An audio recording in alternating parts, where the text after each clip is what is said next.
Over one-third of people in India do not have access to basic financial services.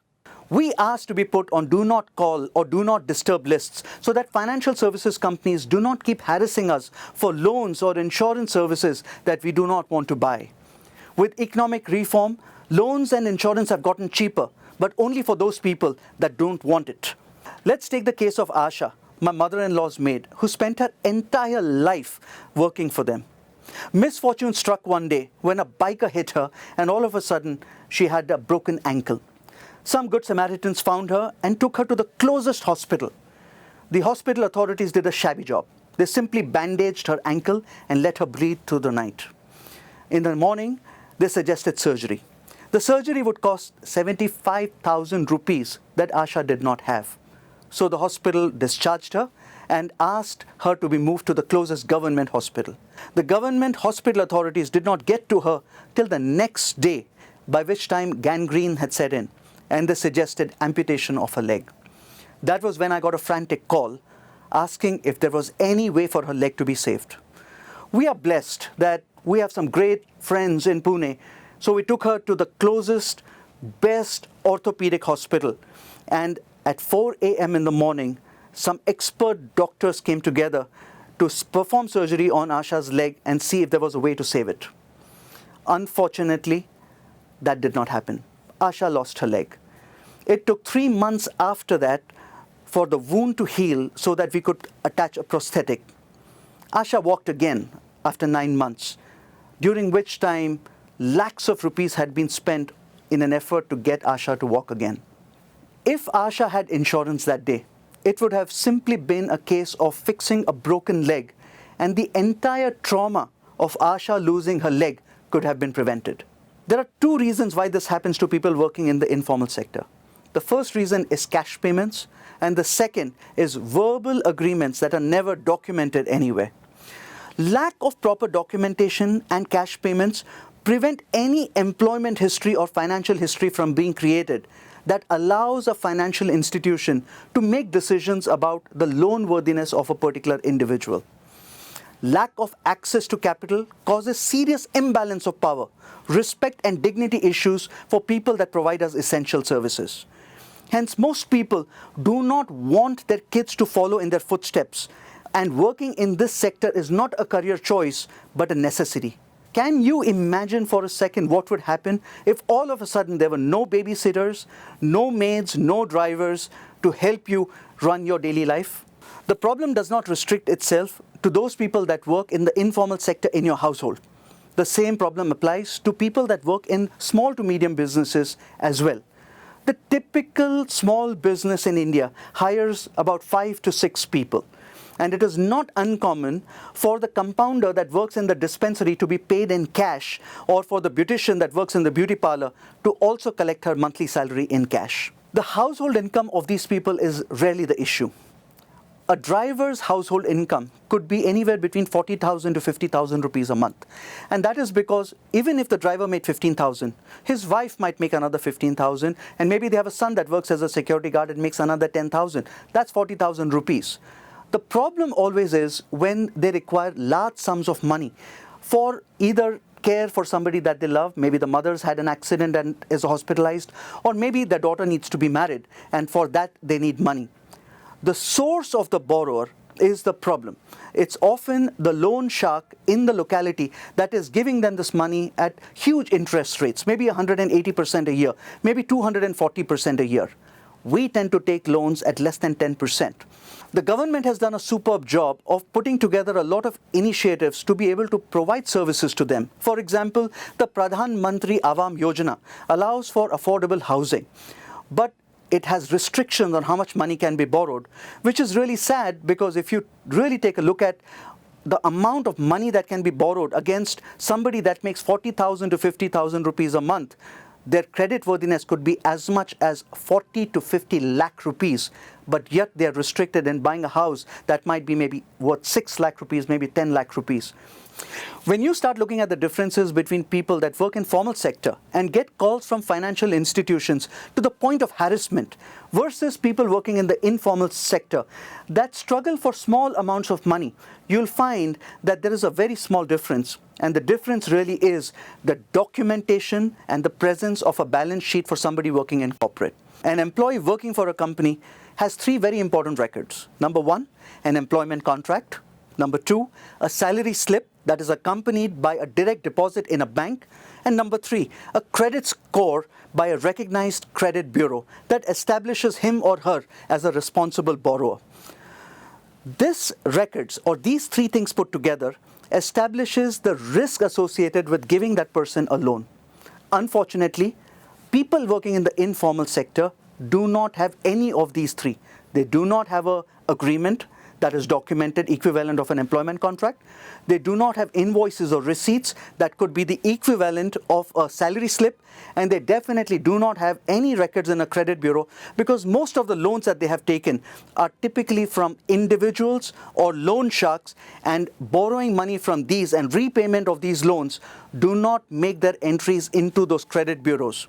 As a result, they do not get access to the financial services that we normally take for granted. When we realized that that was the crux of the problem, we hit upon a very simple idea. If we could mimic those corporate best practices in the informal sector, then people in the informal sector could be brought into the financial inclusion agenda of this country. The infrastructure required to build systems like these was already starting to fall in place through the JAM Trinity. The Jan Dhan Yojana account allows everybody to have a bank account through which you could make payments digitally into those accounts. Number two, Aadhaar, which has allowed us to establish an identity for a person and minimize fraud. And the third element is the mobile phone. Every household has one. There is at least one digital literate in every household. That means apps can be built for people that work in the informal sector to allow for self-service to happen, as well as using the mobile phone was starting to get cheaper and cheaper by the day. That was when we decided to start a company named Serv'd that would bring financial services and eventually respect, dignity, and ambition to people that have been largely invisible and hence subconsciously ignored by all of us. Serv'd looks at people working in the informal sector as individual entrepreneurs and refers to them as service providers, and people that consume their services as service consumers. So, as an example, the housewife in a household context is the service consumer and the maid is a service provider. Similarly, in the small to medium business context, the beauty parlor owner is the service consumer and the beautician is the service provider. By using terminology such as service provider and service consumer, we level the playing field and establish the two parties as business entities that want to transact business together.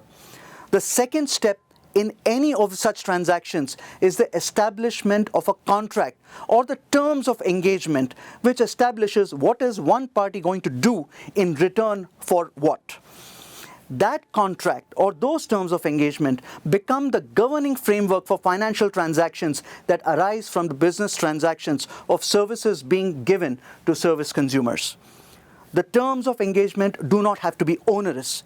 They can be as simple as, let's say we were trying to set up a contract with a driver. The terms of engagement would simply say that the driver works for 8 hours a day, 6 days a week, and gets a salary of 15,000 rupees a month. In addition, we may want to call out certain perquisites, like maybe we reimburse the school fees for the driver's kids, or we get them clothes or gifts during Diwali. It can be as simple as that. We could also include other terms like health insurance. It is our belief that we must provide health insurance to people that work in our household simply because these are unspoken expectations from the service provider in any case. Even if you did not agree explicitly to give the driver a health insurance, when someone in the family falls ill, the driver's first choice is to go to the people he works for with an expectation that they would pick up the hospital bill. This sometimes is a source of friction between a service consumer and a service provider because these types of terms are never discussed when the engagement begins. Once a contract has been established, the system generates invoices for services provided based on the billing terms that you have agreed upon. So perhaps on the first of every month, an invoice gets generated by the system from the driver and sent to the service consumer. The money is then paid electronically using any of the payment systems of your choice, the service consumer's choice: credit card, debit card, UPI, net banking. But the money always makes it directly into the bank account of the particular service provider. The system then generates a receipt and sends it out to both parties.